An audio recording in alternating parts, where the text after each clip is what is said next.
anytime that you can honor somebody and know the history of a place that you're at, whether it's Mr. Childers and his service that he had and his sacrifices, or it's, as we learned today, from the Muskogee Nation and their sacrifices that they made in our military branches, the better you are as a citizen, and that's something that's important to us here at Childers. I just want to say a few words about the namesake of your school, Ernest Chiders. He was the first American Indian to be awarded the Medal of Honor during World War II.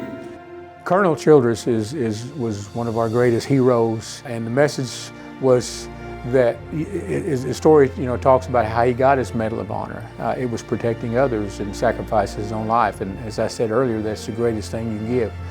We're proud of him for being Muskogee Creek. We really are. We've got several namesakes for him, but we were more proud for him for the warrior attitude he had, and especially as Native Americans, we do have a warrior attitude about us to protect.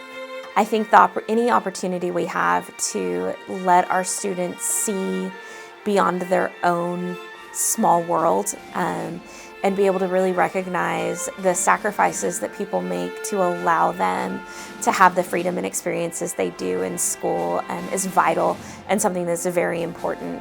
Old hardened veterans won't always say this, but this really touches our heart. When you said it as we did today and heard the children plotting and clapping and yelling and even stomping their feet, to a veteran, it just makes you think it's all worthwhile the time I gave. So.